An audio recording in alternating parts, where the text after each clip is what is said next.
வணக்கம். வாழ்க வையகம், வாழ்க வளமுடன்.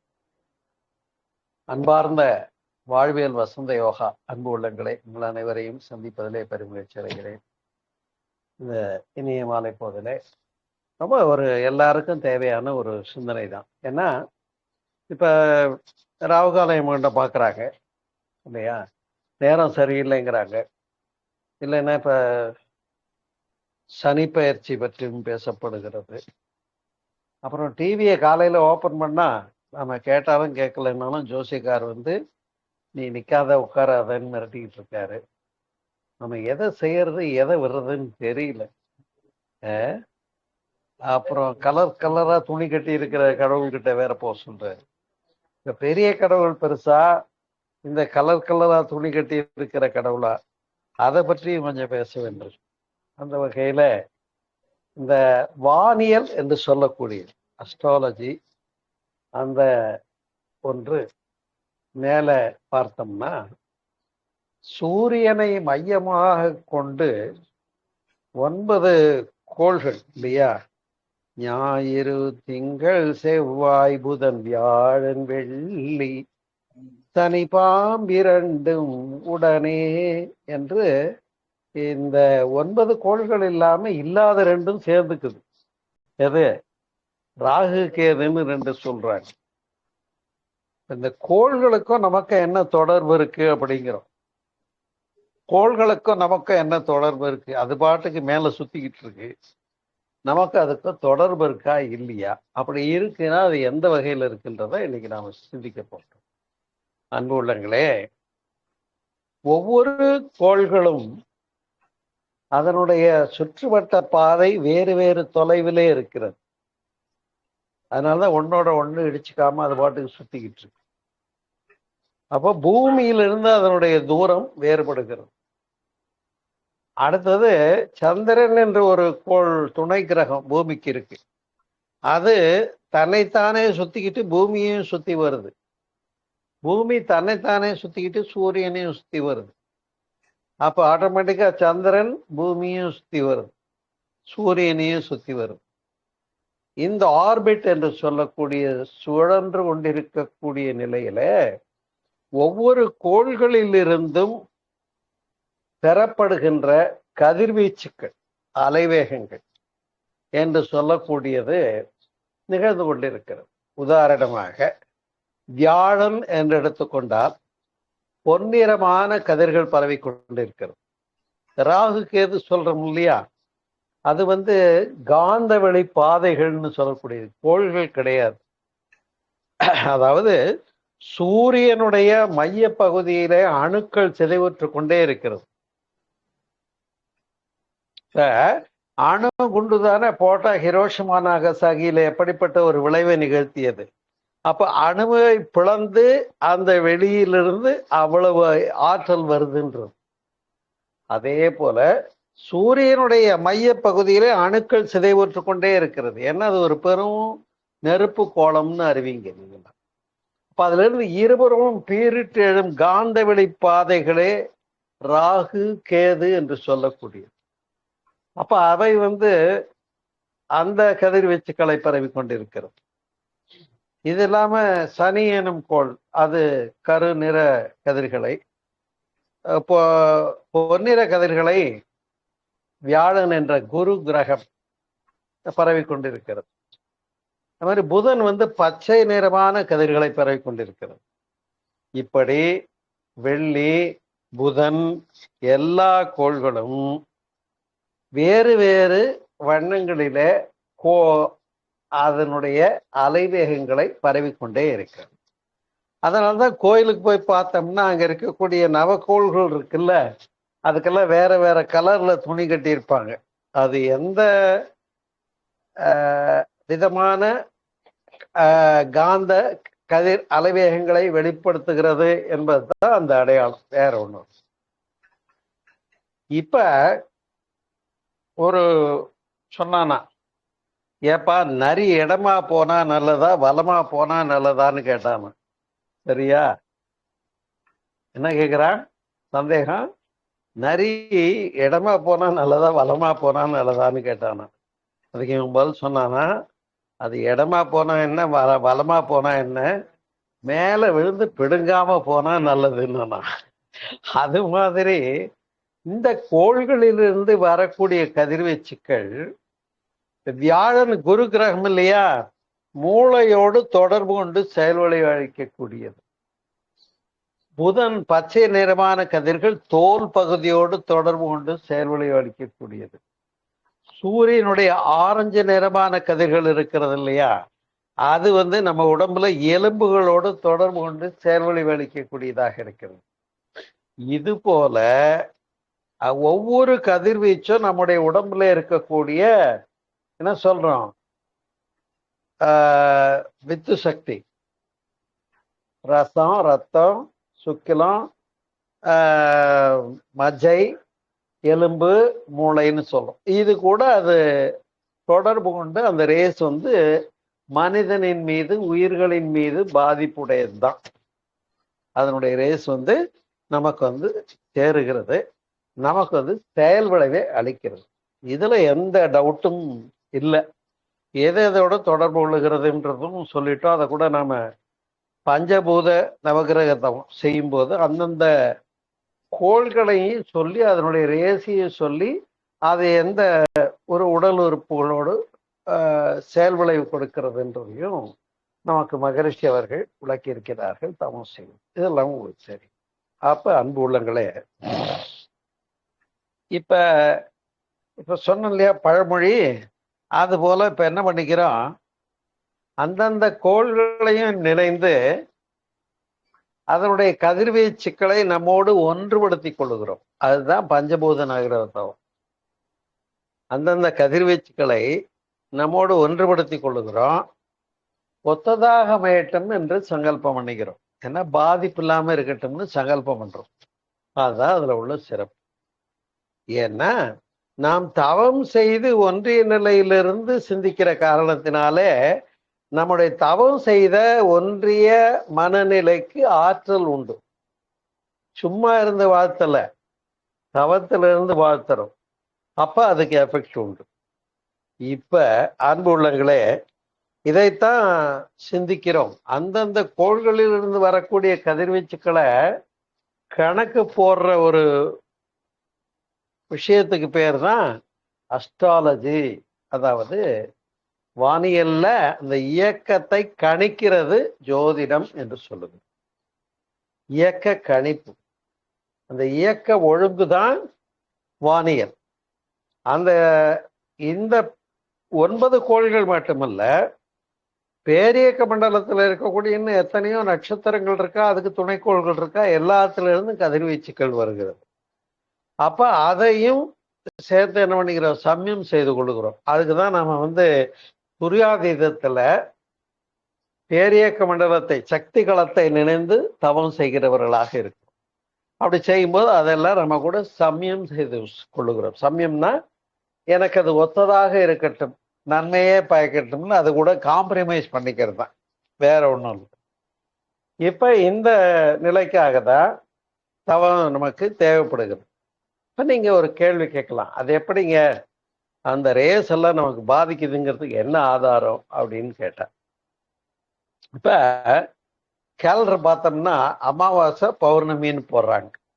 அது என்ன செய்யுது, சூரியனுக்கும் பூமிக்கும் இடையில சந்திரன் வரக்கூடிய நிகழ்வுகளை பொறுத்து நிலா மறைந்த நாள் அமாவாசை, முழு நிலவு நாள் பௌர்ணமி என்று பிரித்து நாம் கணக்கீடு செய்ய அறிந்தவர்களாக இருக்கிறோம். அத்தகைய நாட்கள்ல சந்திரனிலிருந்து வரக்கூடிய காந்த அலைக்கதிர்கள் வெண்மை நிறமானவை, மறந்துடக்கூடாது. இது ஒண்ணு மட்டும் உதாரணத்துக்கு சொல்றேன், மற்றதெல்லாம் நீங்களே புரிஞ்சுக்கோ. சந்திரனிலிருந்து என்ன நிறமான கதிர்கள் வருகிறது, வெண்மை நிறமான கதிர்கள் வருகிறது. அதுக்கு நம்ம உடம்புல ஒவ்வொன்னோட தொடர்பு கொள்ளுதுன்னு முதல்லயே சொல்லிட்டுனா, அப்படி நம்ம உடம்போட தொடர்பு கொள்ளக்கூடிய கதிர்வீச்சினுடைய வேகம் சமயத்துல என்ன ஆகுதுன்னா, இந்த அமாவாசை பௌர்ணமி காலங்கள்ல ரத்தத்துல போய் செயல் விளைவு எல்லா நாள்லையும் தான் கதிர்வீச்சுக்கள் நம்ம உடம்புல ரத்தத்தோடு தொடர்பு கொண்டு செயல் விளைவு அளிக்கக்கூடியதாக இருக்கிறது. அதே நேரத்துல அமாவாசை பௌர்ணமியில இன்னும் கொஞ்சம் அதிகமாவே அந்த வேகம் வேலை செய்யும். அது ஒரு 2-3 உதாரணம் சொல்றேன், பார்த்துக்கோங்க. ஒரு கணக்கு போட்டாங்க, எப்பெல்லாம் விபத்து அதிகமா நடக்குதுன்னு. அமாவாசை பௌர்ணமி நாள்ல விபத்து அதிகமா நடக்குதுன்னு கணக்கு பார்த்தாங்க. புள்ளி விவரம் உண்டு. அதே போல மனநோயாளிகளுக்கு எடுத்துக்கிட்டீங்கன்னு சொன்னா, இந்த பேய் பிடிச்சவங்கன்னு சொல்றாங்க, இல்ல பைத்தியம் பிடிச்சவங்கன்னு சொல்றாங்க. அவங்களுக்கெல்லாம் அந்த நாட்கள்ல அமாவாசை பௌர்ணமி காலங்கள்ல கொஞ்சம் ரியாக்ஷன் அதிகமாக இருக்கிறது இல்லையா, நம்ம பார்த்துருக்கோம். அதனால அது ஒரு பக்கம்.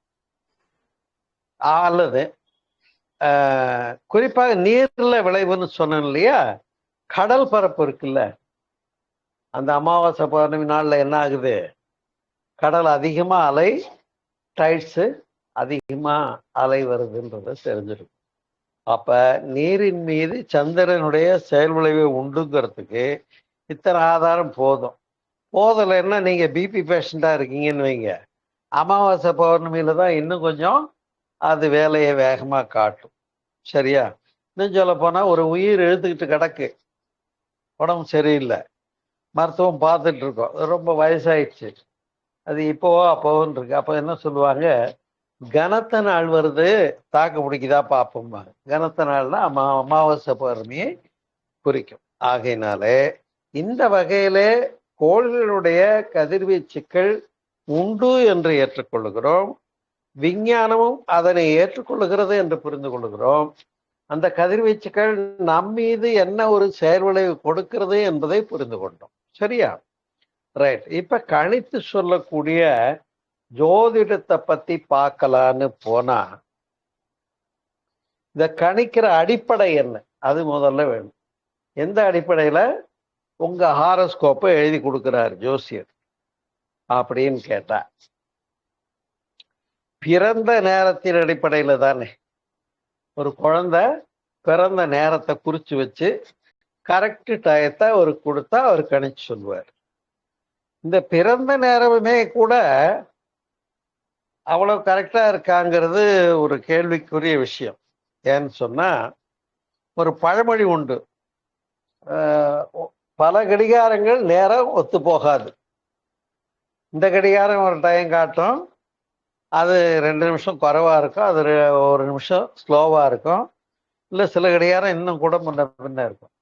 அப்ப அந்த குழந்தை பிறந்த நேரத்தை கணிக்கிறதுலயே துல்லியத்தன்மை வித்தியாசப்பட்டா ஜாதக கணிப்பே என்ன ஆயிடும், மாறி போகிறதுக்கு வாய்ப்பு இருக்கு.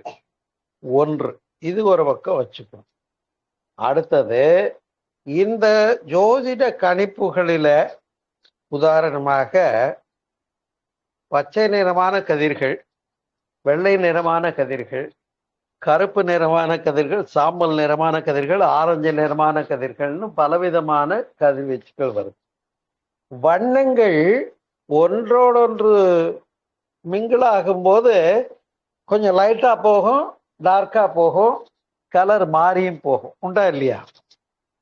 ரொம்ப ஜாலியா புரிஞ்சுக்கோங்க, இது ஒன்றும் சீரியஸா கவனிக்க வேண்டாம், இயல்பா புரிஞ்சுக்குவோம். அதாவது வீட்டுல ஆலங்கரைப்பாங்க பெண்கள், அதுல என்ன போடுறீங்க, மஞ்சள் பொடி. மஞ்சள் பொடி மஞ்சள் நிறமானது, அதுல என்ன கலக்குறாங்க, சுண்ணாம்பு. சுண்ணாம்பு வெள்ளை நிறமானது. வெள்ளை நிறமான சுண்ணாம்பும் மஞ்சள் நிறமான மஞ்சள் பொடியும் கலந்த உடனே அது என்ன நிறமா மாறுது, சிவப்பு நிறமாக மாறுகிறது. அதுபோல அங்கங்கிருந்து வரக்கூடிய கதிர்வீச்சுக்கள் எல்லாம் அந்த தொலைவை பொறுத்து கொஞ்சம் டிம் ஆகுது. அது கிட்ட வந்து சுத்தும் போது கொஞ்சம் பவர் கூடவா இருக்கு. இந்த கோணத்தையும் அது வரக்கூடிய அந்த டிஸ்டன்ஸையும் வச்சுதான் உங்களுக்கு இப்ப செவ்வாய் உச்சத்துல இருக்கு, இல்லைன்னா சனி நீச்சத்துல இருக்குன்னு சொல்றாங்க.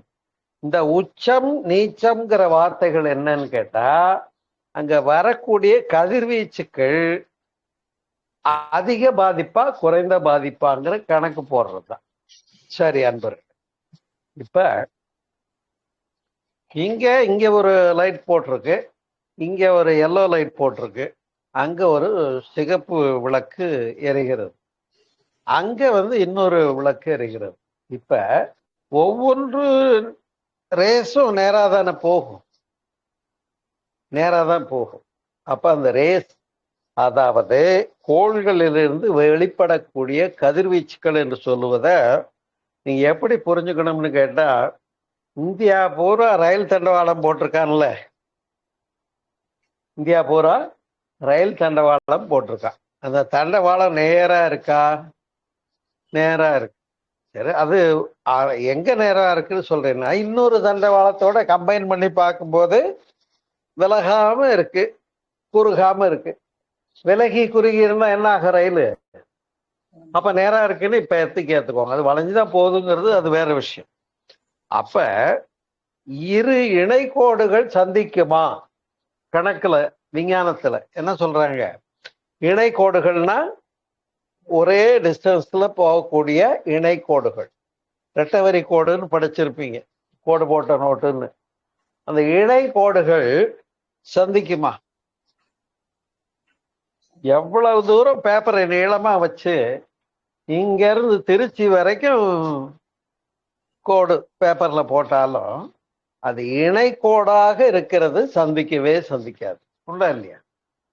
சரி, ஆனா இப்ப இந்த கோள்களினுடைய கணிப்பை கணிக்கிறாங்க பாருங்க, அவங்க என்ன பண்றாங்க, இது எங்க இருக்கு அது எங்க இருக்கு எத்தனாம் இடம்னு கணக்கு போடுறாங்க.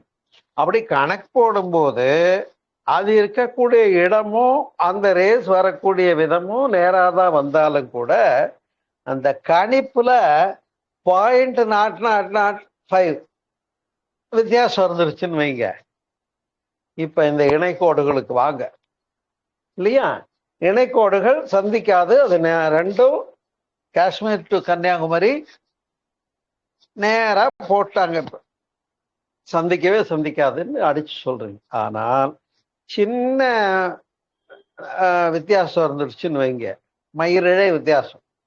இது இப்ப பிரபஞ்சத்திலிருந்து வரக்கூடிய கோள்களினுடைய கதிர்வீச்சுக்கள் இல்லையா, சூரியன்ல இருந்து வர்றது, சனியில இருந்து வருது, நெப்டியூன் வருது, குரு வருது, இப்படி அங்கங்கே இருந்து வரக்கூடிய கதிர்வீச்சுக்கள். ஆனா கொஞ்சம் என்ன ஆகும், அப்ப அந்த கணக்கீடு துல்லியம் குறைஞ்சு போகும். ஆகையினாலேதான் ஜோதிடத்தை பொறுத்தவரையில துல்லியமா கணிச்சு சொல்ற ஜோதிடனுடைய கணிப்பாக இருக்குமானால் ஜோதிடம் ஏற்றுக்கொள்ளக்கூடியதே என்று முடிக்கிறேன். இதுதான் இன்னைக்கு நமக்கு தேவையான கணிப்பு. சரியா? இப்ப ராவுகாலம் யமகண்டம். இன்னைக்கு இருக்கிற நவீன வாழ்க்கைக்கு எல்லா விஷயத்துக்கும் அதை பார்த்துக்கிட்டு இருக்க முடியுமா? ஆபீஸ் போய் கையெழுத்து போடுறது, 10 மணிக்கு போய் கையெழுத்து போடணும், அறக்க பறக்க புறப்பட்டு ஓடுறதே சரியா இருக்கு. நான் ராவுகாலம் முடிஞ்சு போய்க்கிறேன், ராவுகாலம் வந்துருச்சு அப்புறமா போறேன்னு சொல்ல முடியுமா? சரி, இல்ல போற பஸ்ஸோ ஃப்ளைட்டோ ராவுகால யமகண்டத்தை கணக்கு போட்டு அவங்க எடுக்க முடியுமா? முடியாது. அப்ப இதெல்லாம் நடைமுறை சாத்தியம் இல்லை. ஏன்னா சகுனங்கள்ன்றாங்க, அது கூட சின்ன சின்ன விஷயங்கள் தான், மூட நம்பிக்கைகள் தான். ஆனா ஜோதிடத்தை பொறுத்தவரையில துல்லியமான கணிப்புகளாக இருந்தால் ரொம்ப அக்யூரேட்டா அவங்க கணிப்பு வேலை செய்யும், உண்மைதான், ஏற்றுக்கொள்ளலாம். ஆனால் ஜோதிடர்களுடைய விதம் எப்படி இருக்கு? பிளாட்பாரத்தில் இருக்கிற கிளி ஜோசியன்ல இருந்து, கைரேகை பார்க்கிற ஜோசியன்ல இருந்து, இன்னும் பெரிய அளவுல நாம எங்கேயாவது ஜோசிக்கார் இருக்காருன்னு போய் பார்த்துட்டு வருவோம், இல்லைன்னா 5 ஸ்டார் ஹோட்டல்ல பார்த்து கணிச்சு சொல்ற ஜோதிடர்கள்ல இருந்து, இப்படி ஜோசியம் சொல்றவங்களே அது பல ஆற்றல் உள்ள விதமான ஆற்றலோட இருக்காங்க. அப்ப அந்த கணிப்புகள்ல எது சரியானதுன்னு நாம எடுத்துக்கொள்ள முடியுங்கிறத உங்க சிந்தனைக்கே விட்டுடுறேன். புரியுதுங்களா? ஏன்னா அது சரியான கணிப்பு தான் அவர் சொல்றாரு இந்த ஜோதிடர்னு கண்டுகொள்ள வேண்டியது உங்க பொறுப்பு. அதுல வித்தியாசம் இருக்குமானால் நம்ம கணக்குக்கு இது எதுவுமே சரியா வராது. புரியுதுங்களா? அதனால்தான் இணை கோடுகள் என்ற கோணத்துல அந்த ஒவ்வொரு கோணத்திலிருந்து வரக்கூடிய இத்தனாம் இடத்துல பார்க்கறான், இத்தனாம் இடத்துல இருந்து இவன் பார்க்கறான், இதனுடைய கதிர்வீச்சுக்கள் ஒன்றோட ஒன்று கலக்கிறது, அது அப்ப அதிகமாகிறது, பவர் குறைவாகிறதுங்கிறது சொல்றதுக்கு இதுதான் காரணம்னு புரிஞ்சுக்கணும். இப்ப இந்த இடத்துல அதனால்தான் ஜோதிடம் பாட்டுக்கு அந்த கோள்களுடைய இயக்கங்கள் எல்லாம் ஏதாவது நம்ம சௌரியத்துக்கு மாறுமா? மாறாது. அதனுடைய விளைவுகளை கொடுக்காம இருக்குமா? இருக்காது. நமக்காக அதை மாத்தி செய்யுமா? செய்யாது. ஆனா ஒன்னே ஒண்ணு செய்யலாம். நாளென் செய்யும் கோளென் செய்யும் வினைதானின் செய்யும் என்று சொல்லிக்கிட்டே வந்து குமரேசன் இரு தாளும் தண்டையும் சிதம்பும் என்று சொல்றாங்க. அது என்னன்னு கேட்டா, திருவடி, இறைவனுடைய திருவடியை சூடிக்கொண்டால் இது எதுவும் பாதிக்காது. அப்ப இறைவனுடைய திருவடி எங்க இருக்குன்னு உங்களுக்கு பாடம் நடத்தியிருக்கே. எங்க இருக்கு? இங்க இருக்கு. திருவடி, தாடலை, பிரம்மப்புழை, துரியம், அரிதியில், யோகநித்திரை என்றெல்லாம் சொல்லக்கூடிய இந்த இடம், அதுதான் நம்ம 0 பாயிண்ட்டுக்கு போற இடம். இப்ப இந்த கதிர்வீச்சுக்கள் எல்லாம் போர்ஸ் அலைவேகம். இதை வெல்லணும்னா என்ன செய்யணும்? அப்ப நேர சிவபெருமான் காலில் போய் விழுந்தணும். சிவபெருமான் எங்க இருக்காரு? எப்படி இருக்காரு? அப்சல்யூட், சுத்தவெளி. எங்க? துரியாதீதத்துலதான். சரியா? அப்ப துரியம் செய்து ஒன்றை நுணுகி லயித்து புள்ளியளவாகி அப்புறம் அந்த புள்ளி இல்லாம போய் அப்சல்யூட் ஆன இடத்துல நம்ம நல்ல அந்த பெருநிலையை உணர்ந்து தவம் செய்து என்னுடைய வாழ்க்கையில இந்த கோள்கள் எல்லாம் நமக்கு நன்மையே பயக்கட்டும், ஒத்ததாக அமையட்டும், தீமை பயக்காம இருக்கட்டும்னு வாழ்த்தி சங்கல்பம் செய்யும் போது அதுக்கு எஃபெக்ட் உண்டு. இந்த தவத்தை தான் வேதாதிரி மகரிஷி அவர்கள் பஞ்சபூத நவகிரக தவம்னு கொடுத்துருக்காங்க. நம்ம மன்றங்கள்ல செய்யணும். அது மாதிரி இப்ப இந்த அளவுக்கு ஒரு கருத்து வச்சுக்கோ. அடுத்ததாக அன்பு உள்ளங்களே, இப்ப மற்றபடி அதிர்ஷ்டம் வருதுன்றாங்க. அதிர்ஷ்டம்னா என்ன? அது பேரே அதிர்ஷ்டம். அது இஷ்டத்துக்கு வர்றதுனால அது இஷ்டத்துக்கு தான் வரும், நம்ம இஷ்டத்துக்கு வராது. அப்ப நம்ம என்ன பண்ணக்கூடாது? அதை பார்த்து ஏமாந்து போயிட்டு இருக்க கூடாது. சரியா? ஒன்று. அடுத்தபடியாக இத புரிஞ்சுக்கணும்னா, சீட்டுக்கட்டு விளையாடுறாங்க. சீட்டுக்கட்டுல நமக்கு வரக்கூடிய சீட்டு என்ன வருதோ குலுக்கி போட்டு அதுதான் அது இஷ்டத்துக்கு வர்றது. ஆனா இவனுடைய அறிவினுடைய திறமையால என்ன பண்றான்? அத செட்டு சேர்த்து திறம்பட விளையாண்டா அந்த வர்ற சீட்டுங்கிற விதிய தன்னுடைய மதின்ற நுட்பத்தால வெற்றி பெற முடிகிறது. சீட்டுக்கட்டுல ஜெயிக்க முடியுது. ஆனா வர்ற சீட்டு விதின்னு வச்சுக்கோங்க, அதை ஜெயிக்கிறவங்களுடைய மதி அதுக்கு மேல உள்ள ஆற்றல். இப்ப வர்ற சீட்டு எப்படி வேணாலும் வரட்டும், அது வர்றதுதான் வரப்போகுது. ஆனா நம்முடைய மதியினுடைய ஆற்றலை பெருக்கி கொள்ளுவது என்று சொல்லுகிற போது அன்பர்களே, அதற்கு பெரியவங்க கவிகள்ல சொன்னாங்க. என்ன சொன்னாங்க? அதாவது நாளென் செய்யும் கோளென் செய்யும் வினைதானென் செய்யும், அந்த பாட்டு தான் முதல்லயே சொல்லிட்டேன் இல்லையா? அதே போல வள்ளுவம் சொல்லுகிறது, ஊழ்வினை ஒருத்து வந்து ஊட்டும் என்று சொல்லுகிறது. அது ஒரு பெரிய தகராறுங்க. அது வள்ளுவரே ரெண்டு பக்கம் ரெண்டு மாதிரியா பேசியிருக்காரு. என்னன்னு கேட்டா,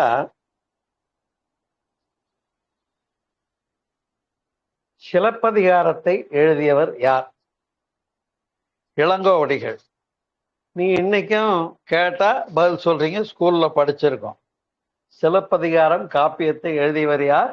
இளங்கோவடிகள். இளங்கோவடிகள் அவருடைய இளமை பருவத்துல அரசவையில ஒரு ராஜாவினுடைய இளங்குமரனா, அண்ணங்காரனும் இருக்கான், அவரும் இருக்காரு, அரச இளங்குமரனா இவரும் உட்கார்ந்துருக்காரு. ஜோசியக்காரன் வந்தான், நான் கணக்கு போட்டு பார்த்துட்டேங்க, உங்க பெரிய பையன் ஒன்றும் பெருசா ஆட்சி பண்ணி கழிச்சிட மாட்டான், சின்ன பையன்தான் ஆட்சிக்கு வருவான்னு சொல்லிட்டார். இப்ப அண்ணங்கார முகத்துல எப்படி இருக்கு? என்ன கடைசியில வேலை பண்ணிட்டு முந்தி முந்தி வந்து பிறந்தோம், இப்படி சொல்லிட்டாரு. இப்ப தம்பி தான் ஆட்சிக்கு வருவானோன்னு ஒரு வருத்தம் தெரிகிறது. அத தம்பிக்காரன் பார்த்துடுறான். யாரு? அப்ப அவருக்கு பேர் இளங்கோவடிகள் இல்லை. அவர் என்ன பண்றாரு? இல்ல இல்ல, அண்ணன் தான் அரசு ஆளுவான், நான் அரசுக்கு வரமாட்டேன்னு உறுதியா சொல்றேன். நீங்க சொல்லுவீங்களா இல்லையா? நான் இப்படி நடந்துக்க மாட்டேன், நான் இப்படித்தான் செய்வேன், அது இதுக்காகவே நான் இப்படிதான் செய்வேன், நீங்க அடம்பிடிக்கிறீங்க. அது மாதிரி நான் அரசுக்கு வரமாட்டேன். இல்ல, இவருக்கு தான் அரசுக்கு வந்து பேரரசராக முடிசூடக்கூடிய ஒரு நிலைமைகள்லாம் இருக்குன்னு ஜோசி சத்தியம் பண்றான். இப்ப இவருக்கு அவருக்கு ஹார்டு டாக் ஆயிடுச்சு. சரியா? சுட சுட விவாதம் ஆகி கொண்டு வா தோராடையினார். காவியை கொண்டு வர சொன்னார். யாரு? தம்பிக்காரன் உடுத்தி கொண்டார். நான் சாமியார போயிட்டேன். இப்ப எனக்கு அரசு பதவி கொடுக்க முடியுமா? சாமியார போனா பதவியில உட்கார்றதுக்கு இல்லை. அதனால அண்ணங்காரன் வந்துடுறாரு. அவர் அப்போ கண்ணகிக்கு சிலை எடுத்த கதையெல்லாம் உங்களுக்கு தெரியும், ரைட்டு. ஆனா தம்பி அரசாளவில்லையே தவிர காப்பியத்தை எழுதி, இன்னைக்கு நாம அண்ணன் பேரை கூட மறந்துடுறோம், தம்பி பேரை தான் சொல்றோம். அப்ப ஜோசி சொன்ன கணக்கு உண்மையா இருக்கா? இப்ப ஜோசிக்காரன் சொன்னதை பொய்யாக்கணும்னு நினைச்ச இளங்கோவடிகளே ஒரு காப்பியத்தை எழுதி அந்த சிலப்பதிகாரத்தினுடைய முன்னுரையில என்ன எழுதுறார் தெரியுமா? ஊழ்வினை உறுத்து வந்து ஊட்டும். பாருங்க, ஊழ்வினை, ஊழ்னா விதி, புரியுதா தம்பி? ஊழ்வினை உறுத்து வந்து ஊட்டும் என்பதை வலியுறுத்துவதற்காகவே இந்த காப்பியத்தை எழுதுகிறேன்னு முன்னுரையில சொல்லிடுறார். யாரு சொன்னவரு? ஜோசியக்காரன் சொன்னதை பொய்யாக்கணும்னு சாமியாரா போனவர் சொல்றார். பாருங்க, இதுல இதே முரண்பாடு. இதுக்கு மேல அந்த கதையை நான் விளக்கல, எனக்கு நேரம் பத்தாது. அதனால இதே முரண்பாடு எங்க வருதுன்னா, திருக்குறள்ல ஊழ்வினை உறுத்து வந்து ஊட்டும், நீ எங்க ஒன்னாலும் உன் தலைவிதி உன்னை விடாதப்பா அப்படின்னு சொல்ற வள்ளுவரே ஊழிர் பெருவலியாவுல அப்படிங்கிறார். அடுத்த இன்னொரு குறள்ல ஊழ்ன்ற அதிகாரத்துல ஊழிர் பெருவலியாவுல. அப்ப தலையெழுத்துன்னு ஒண்ணு சொல்றோம்ல, அதான் இங்க ஊழ்னு வச்சுக்கோங்களேன் ஒரு பேச்சுக்கு. அப்படின்னு சொன்னாலும் ஊழையும் உப்பக்கம் காண்பர் தாழாது உயர்த்துபவர்னு ஒரு குறள்ல சொல்றார். ஊழையும் உப்பக்கம் காண்பர். உப்பக்கம் காண்பர்னா உட்பக்கத்தை வெளியே வர்ற மாதிரி பெரட்டி போட்டு அடிப்பாங்களாம். ஊழையும் பெரட்டி போட்டுருவாங்க, ட்விஸ்ட் பண்ணிடுவாங்க. ஊழையும் உப்பக்கம் காண்பர் தாழாது உயர்த்துபவர் என்று அந்த குறள்ல சொல்லுது. இதே முயற்சி திருவினையாக்கும்னு சொல்றார். முயற்சி தன் மெய் வருத்த, நீ எவ்வளவு உழைக்கிறியோ அந்த அளவுக்கு நீ ஜெயிப்ப அப்படின்னு சொல்லுது. அப்ப இங்க முயற்சி பெரிதா விதி பெரிதாங்கிறத உங்க மன வலிமையை பொறுத்து கணக்கு போட்டுக்கலாம், வேற ஒண்ணு. சரியா? நீ தெம்பா இருந்தேன்னா அந்த விஷயத்தையும் நீ ஓவர்லுக் பண்ண உன்னால முடியுங்கிறத இன்னைக்கு நாம பேசுற கன்க்ளூஷன். சரிதா? ஆகையினாலே அன்பு உள்ளங்களே, இதை பல கோணங்களிலே ராமாயணம் மகாபாரதம் எல்லாத்துலேயும் சொல்லியிருக்காங்க. இந்த கவிகளும் இதையே நமக்காக எடுத்து இயம்புகிறது என்பது மிக சிறப்பான ஒரு விஷயமாகும் அன்பு உள்ளங்களே. ஆகையினாலே தான் இந்த நாம் அன்றாட வாழ்க்கையில சிந்திக்கக்கூடிய மலையடி சாஸ்திரம்ன்றாங்க. இது என்னன்னா, இப்ப ஒருத்தர் அடிக்கு ஒலி போனா திரும்பி ரிஃப்ளெக்ட் ஆகும் கணக்கு இருக்குல்ல. அப்ப அந்த ரிஃப்ளெக்ஷன், அதாவது ஒரு ஒளி வருகிறது என்று சொன்னால் அங்க போய் அந்த கண்ணாடியில பட்டு ரிஃப்ளெக்ட் ஆகும். ரிஃப்ளெக்ட் ஆகி கூடுதலா ஒளி இங்க வரும்ல ஒரு இன்னொரு பக்கம். சரி, இதே கண்ணாடி வந்து பச்சை கலர் கண்ணாடி போட்டு ஜன்னல்ல போட்டு வச்சிருக்கு.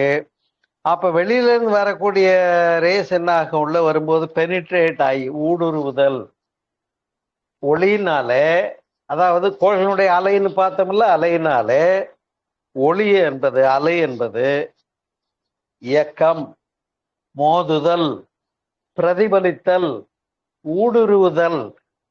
அப்புறம் கண்ணாடிக்கும் இந்த கண்ணாடிக்குமா இடை இயங்குதல். அப்ப பெனிட்ரேஷன், இன்டராக்ஷன் என்று பல விஷயங்கள் இருக்கு.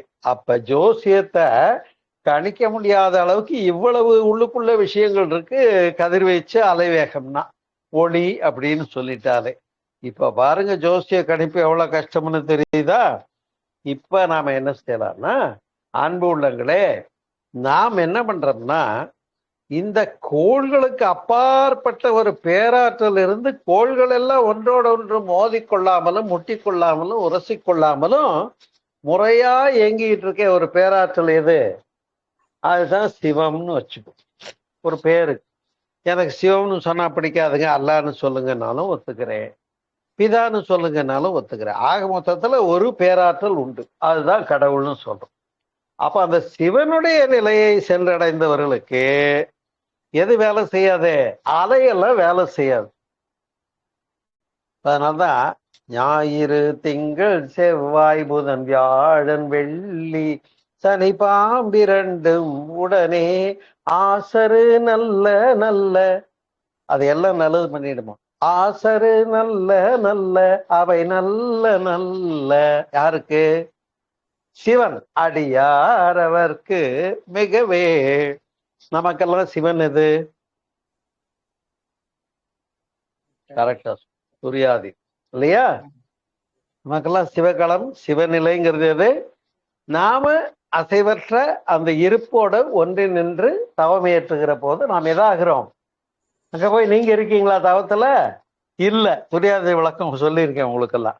ஆகையினால இந்த பெருநிலைக்கு போயிட்டா பாதிப்பு எதுவுமே நமக்கு வந்து சேராது என்பதை கணக்கெடுத்தது. இப்ப ஒரு வீட்டுக்குள்ள உள்ள இன்ட்ராக்ஷன், அதை கணக்கு போட்டதுதான் மனையடி சாஸ்திரம்னு பேர். அதை கணக்கு போட்டதான் பிரமிடுங்கிறது. பிரமிடுங்கிறது 4 புறமும் ஒரே அளவுல இறங்கக்கூடியதான். அதுல மையத்துல ஒரு குறிப்பிட்ட மேடையில வைக்கப்பட்ட எந்த பொருளும் கெட்டு போகாதுன்னு விஞ்ஞானம் நிரூபித்திருக்கிறது. விஞ்ஞான நிறுவனத்துக்கு உட்பட்ட உண்மை. அதனால்தான் பிரமிடுகளை கட்டி இறந்து போன ராஜாவையும் அவன் உடம்பையும் பக்குவப்படுத்தி இவன் என்னைக்கு இருந்தாலும் இறந்து வந்துருவான், மறுவிரைவு உண்டுன்னு நம்பினதுனால பிரமிடுகள்ல உள்ள வச்சாங்கன்றதையும் நம்ம பெரிய உலக அதிசயங்கள்ல ஒன்றாக பார்க்கிறோம் இல்லையா? அப்ப பிரமிடு போலதான் நம்ம வீட்லயும் இத்தனை அடிக்கு வச்சா அது நல்லா இருக்கும், இத்தனை அடி வச்சா அது அலைவேகம் நல்லா இருக்காதுன்றது கணக்கு போட்டது மனையடி சாஸ்திரம்னு சொல்லக்கூடியது.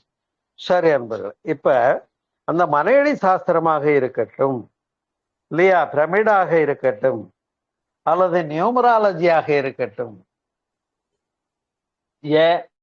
எழுத்துக்களை சொல்லுகிற போது அதுல வரக்கூடிய வார்த்தை, எழுத்து, ஒலியினுடைய வைப்ரேஷன் வேறுபடும். புரியுதுங்களா? அப்ப பஞ்சாட்சர மந்திரமானது எப்படி? அதை முறையா இன்னென்ன எழுத்துக்கு இன்னென்ன ஆற்றல் உண்டுன்னு கணக்கு போட்டு கோத்து கொடுத்து இதனை திரும்ப திரும்ப சொல்லு வேலை செய்யும்னாங்க. அப்ப ஓம் என்ற பிரணவம் எங்க கொண்டு போய் நிறுத்துன்னா அங்க கொண்டு போய் நிறுத்துது. ஒலி கழித்தால் இருப்பு அங்கே மௌனம் ஆகும். ஒலி கழித்தால் இருப்பு அங்கே மௌனமாகும். இப்ப நாம எங்க போகணும்? சிவத்துக்கிட்ட போகணும்னா இருப்பு மௌனத்துக்கிட்ட போகணும். அப்ப அந்த இடத்துக்கு போயிட்டோம்னா, அதனாலதான் பீஜாட்சரங்கள்ல சிறப்பான பிரணவத்தோடு சேர்த்து மந்திரங்களை சொல்ல சொன்னாங்க. அப்ப அது சடாட்சர மந்திரமா இருக்கட்டும், இது எல்லாமே அதுக்குள்ள எஃபெக்ட். நான் இப்ப மந்திரங்களை விளக்க போனா இந்த டாபிக்ல இருந்து தூரம் போயிடுவோம். அதனால இந்த அளவுக்கு அது போடும். அதனாலதான் மனதிரம் மந்திரம் என்றானது. மனதே வைக்காம மந்திரம் சொல்லிட்டு இருந்தான்னா நான் 24 மணி நேரம் சொல்றேன், ஆனா மனசு வேற எங்கேயோ இருக்கு, பயனில்லை. தன் திறம் தந்திரம் என்றானது, என் திறம் எந்திரம் என்றானது. இப்ப நம்ம சக்திக்கும் அங்க அதை நிரூபணம் பண்றதுக்கும் தொடர்பு இருக்கிறதுங்கிறது. அதனால எந்திரத்துல இல்ல சக்தி, எந்திரத்தை வரைஞ்சி அதை எத்தனை முறை உச்சாடனம் பண்ணானோ அந்த மனதை வச்சு சொன்னானாங்கிறத பொறுத்துதான் அதுக்கு சக்திங்கிறத நீங்க புரிஞ்சுக்கணும். புரியுதுங்களா?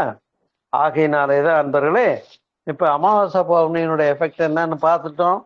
அதே போல கிரகண காலங்கள் இல்லைங்களா? இப்ப இத்தனை கோள் வரிசையா வரப்போகுது இந்த தேதியிலன்னு சொல்றாங்க. அப்ப அந்த நேரத்துல எந்த விதமான ரேஸ் இருக்கும். அல்லது சந்திர கிரகணம், சூரிய கிரகணம்.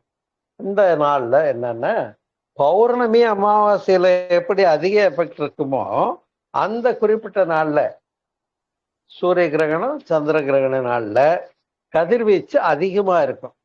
அப்ப என்ன சொன்னாங்க, கொஞ்சம் வெட்டியா உன் மனசையும் வைப்ரேஷனையும் அதிகப்படுத்திக்காம கொஞ்சம் உட்காந்து சாமி கும்பிட்டு சிவனேன்னு இரு. சரியா? நீ சிவனேன்னு இருந்தேன்னா அந்த பாதிப்பெல்லாம் கொஞ்சம் அமைதியாவே போயிடும். அந்த நேரத்துலதான் நான் ஜங்கு ஜங்குன்னு ஒரு கர்ப்ப பெண் இருக்கா, கருவுற்ற பெண், அவங்க ஏதோ பண்றாங்க. அப்ப அது என்ன கருவுல போய் பாதிக்குதுங்கிறதையும் தெரிஞ்சிருக்கிறோம். தெரியுதுங்களா? அப்ப எப்படி பிளட் ப்ரெஷர் உள்ளவங்க அமாவாசை பௌர்ணமி நாள்ல மனசை அமைதியா வச்சுக்கணுமோ, அமாவாசை பௌர்ணமி வரக்கூடிய நாட்கள் எல்லாம் தமிழ் மாதத்துல எப்படி வழிபாட்டுக்குரிய நாட்களாக பெரியவர்கள் வைத்தார்களோ, உண்டா இல்லையா? வச்சிருக்காங்கல்ல. எல்லா மாசமும் ஆடி 18ங்கிறாங்க, தை பூசம்ங்கிறாங்க. அந்தந்த பௌர்ணமி நாளும் நட்சத்திரமும் சேருகிறது. எனவே அந்த 27 நட்சத்திர தொகுதிகள், 12 ராசிகள், இது எல்லாத்தையும் கணக்கு போட்டு சொல்லக்கூடிய இந்த 9 கோள்களுடைய நிகழ்வுகள் எல்லாம் உண்மையா பொய்யான்னு கேட்டா, ரேஸ் வருது, வேற வேற அலைகள் வருது, நம்ம உடம்புல செயல்விளைவு கொடுக்குதான்னா கொடுக்குது. இதை ஏதாவது மாற்ற முடியுமான்னா நம்ம கையில இல்லை. ஆனா எப்ப முடியும்னா, அங்க போய் எங்க நிக்கணுமோ அங்க நின்னோம்னா அது நமக்கு கேடு பண்ணாமலாவது இருக்கலாம். அதுதான் பஞ்சபூத நவகிரக தவம். இதுதான் இந்த நாள்ல நம்ம புரிஞ்சுக்க வேண்டிய ஒரு அருமையான விஷயம். இப்ப மதியினாலே, புரியுதுங்களா, அறிவின் ஆற்றலாலே ஒரு இந்த ராவணன்னு ஒரு ஆள் இருந்தான் தெரியும். அவன் 9 கோள்களையும் 9 கூப்பிட்டு பெரட்டி போட்டு படிக்கட்டாக்கி குப்புற போட்டு காலை வச்சு படியாக்கி மேல போய் உட்காந்தானாம். இது கதையில வருது, கேட்டிருக்கீங்களா? சரி. இப்ப கொஞ்சம் சனி பார்த்துட்டான்னா அவனுக்கு கெட்ட நேரம் வந்துடும். இதுக்கு நாரதர் என்ன பண்றாரு, ஏப்பா எல்லாத்தையும் குப்புற போட்டு முதுகுல ஏறி படி ஏறி மேல போய் உட்கார ரைட்டு, இந்த சனி இருக்கான் பாரு, அவனெல்லாம் இப்படி பண்ணாத, பெரட்டி போடு, நெஞ்சில காலை வச்சு ஏறி மேல போய் உட்காருன்னு சொல்லி கொடுத்தாரு. அந்த 9 படியில ஒரு படியாகிய சனி என்ன பண்ணிட்டான், இப்படி போட்டு அதனுடைய பார்வை மேல ஏறும்போது பார்வைப்பட்டுருச்சு. இப்ப ராவணனுடைய விதிய ஒரு கணத்துல மாற்ற முடிஞ்சது. எனவே விதியை மாற்ற வேண்டும் என்றால், விதி அதியாகப்பட்டது வலியது, ஊழ்வினை ஒருத்து வந்து ஊட்டும், அதை யாரை வெல்ல முடியாதுன்னு சொல்றதுக்கு தான் அந்த காப்பியத்தை எழுதின இளங்கோவடிகளே துறவரம் பூண்டார்னு அறிகிறோம். ஆனால் ஊழை எப்படி வெல்லலாம் என்று சொன்னால் தவத்தால் ஆகும். அதனால்தான் இலர் பலராகிய காரணம், ரொம்ப பேர் முடியல தோத்து போறதுக்கு காரணம் நோற்பார் சிலர், தவம் செய்யறவங்க கொஞ்சம் பேர். பாருங்களேன், இன்னைக்கு புதன்கிழமை தவத்துக்கு எத்தனை பேர் சேர்ந்தீங்க? இங்க ஒரு 7 பேர், இங்க ஒரு 5-6 பேர் இல்லையா? அப்ப இவ்வளவுதான் சேர்றீங்க. நோற்பார் சிலர், பலர் நோலாதவர்னு வள்ளுவமும் சொல்லுகிறது. ஆகையினாலே இந்த கோள்களும் அவற்றினுடைய பாதிப்புகளும், அதுதான் அஸ்ட்ராலஜி, வானியல் கணிப்பு என்று சொல்லக்கூடியது. ஜோதிடம் என்பது அந்த கோளினுடைய பாதிப்பு என்ன நமக்கு ஏற்படும்னு கணக்கு போட்டு சொல்றது. வானியலும் ஜோதிடம்ன்றது இவ்வளவுதான். இதை வெல்ல முடியுமான்னு கேட்டா வெல்ல முடியாது அப்படின்னு முடிச்சுக்கலாம்.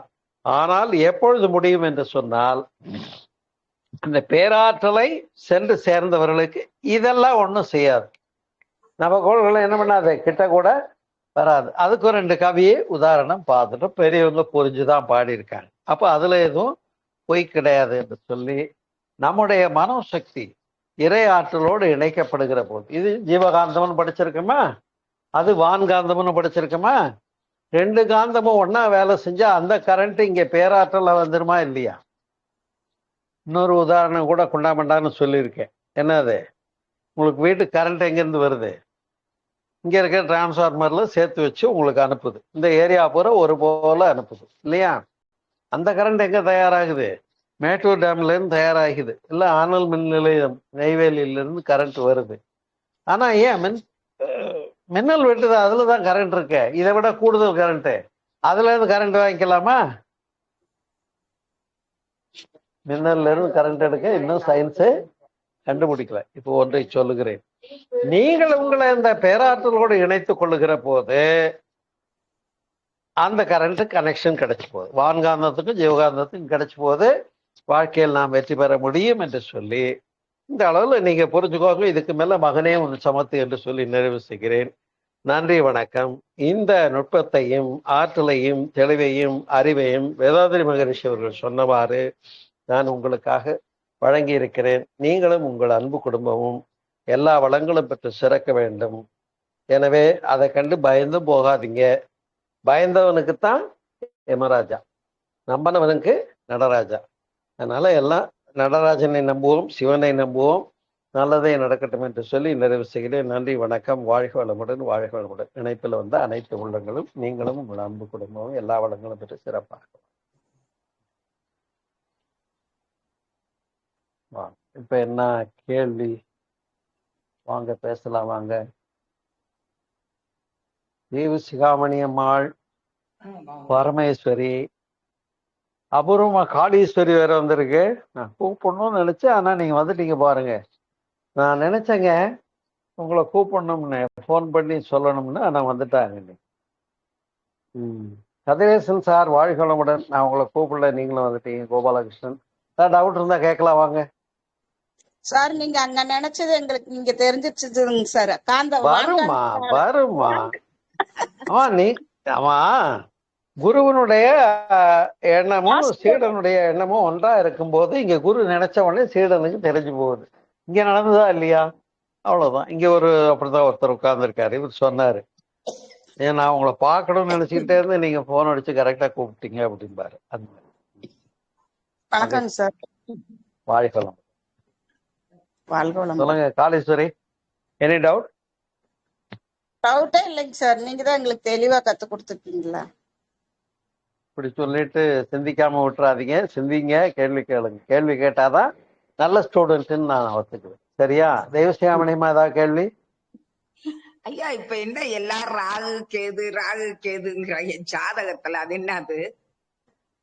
ராகு கேது கோள்கள் அல்ல, காந்தவழி பாதைகள்னு சொல்லிட்டேன். அப்ப அதனுடைய ரேசனுடைய தன்மை அது இன்னும் வேறுபட்டதாக இருக்கும். ஏன்னா சூரியனுடைய மையத்திலிருந்து வெளிப்பட்ட பிரபஞ்சம் முழுவதும் போயிட்டு இருக்கக்கூடிய காந்த வழிபாதைகள் அது. சாயா கிரகம்னு பேர். அது தனியா கிரகம் கிடையாது, நிழல் கிரகம். சாயா கிரகம்னா நிழல் கிரகம். அதனால அது ராகுவா இருக்கட்டும் கேதுவா இருக்கட்டும், இந்த 9 பேர்ல யாரா வேணாலும் இருக்கட்டும், நம்ம தவ ஆற்றலை பொறுத்த வரையில சிவனிடம் போய்விட்டால் சென்றடைந்தவருக்கு நாளன் செய்யும் கோடன் செய்யும், ஒன்னும் செய்யாதுங்கிறத உண்மை. சரியா? தவம் பண்ணி சங்கல்பம் பண்ணுங்க, தவம் பண்ணி சங்கல்பம் பண்ணுங்க. அதுக்கு மேல என்ன நடக்குதோ நடந்துட்டு போட்டோம். இதுக்காக நீங்க ஏதாவது ஒதுங்கி நிக்க முடியுமா? இல்ல ஓடாம இருக்க முடியுமா? ஒளிஞ்சுக்கிட்டு இருக்க முடியுமா? எங்கேயும் ஓடவும் முடியாது, ஒளியவும் முடியாது.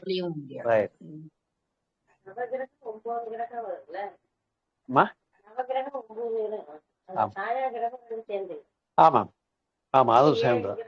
ஆமா, 7 கோள்கள், இந்த 2 காந்த வழிபாதைகள், ராகு கேது. பரமேஸ்வரிமா, அது முதல்ல இருந்து கேட்டுக்கிட்டு இருக்கீங்க. நீங்க ஏதாவது டவுட் இருந்தா கேளுங்க. கதிரேசன், கோபாலகிருஷ்ணன்.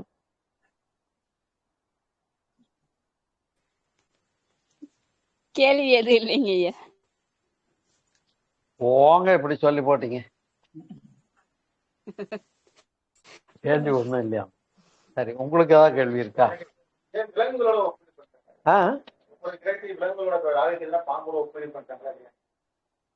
அது ஒண்ணும் இல்ல, உருவம் கொடுத்ததுதான். ஆமா, அதாவது மனிதனோட ஒப்பிட்டு காட்டுறது கடவுளோட வடிவங்களை உங்களுக்கு தெரியும். அப்பதான் மனுஷனுக்கு லிங்க் நமக்கு இருக்க முடியும். அப்போ பாம்புன்னா பயப்படுறான். அது பாம்புன்னா படையும் நடக்கும். அதனால இருந்து இந்த நாள் வரைக்கும். ஆனா நான் பிளாட் வாங்கினேன். எத்தனை பாம்பு வந்தாலும் அடிச்சு தூக்கி போட்டுருவேனே தவிர அதை பத்தி நான் கவலையே படுறது இல்லை. புரியுதுங்களா? ஆனா அந்த பாம்பு உடலையும் பாம்பு தலையும் வச்சு 2 கோள்களை உருவகப்படுத்தினாங்க. அதனால அது ராகு கேதுன்னு ஸ்பெஷலா நினைக்கிறதுக்கு ஒண்ணும் இல்லைன்னு தான் நான் நினைக்கிறேன். சரியா?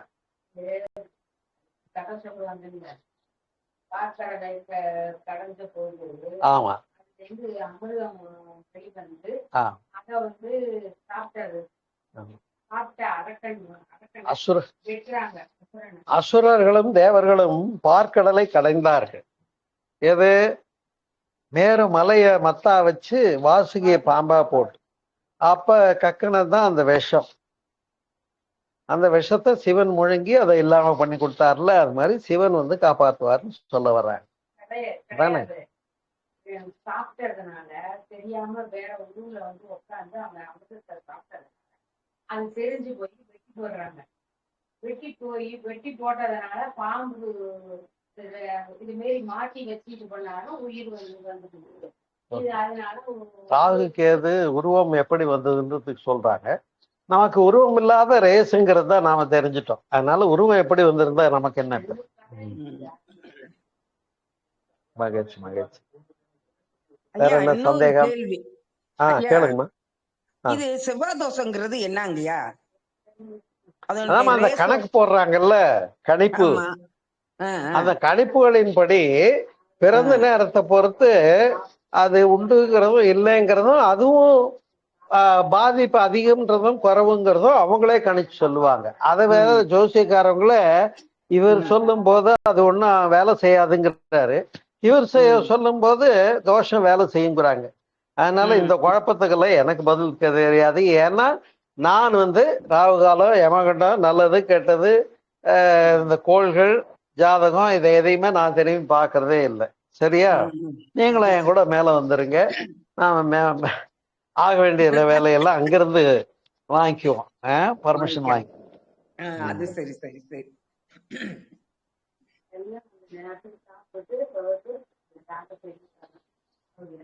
இன்னைக்கு ஒரு நல்ல தலைப்பு தான் இது. நல்ல தலை, முக்கியமான தலை.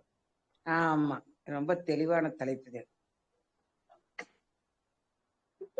மகிழ்ச்சி.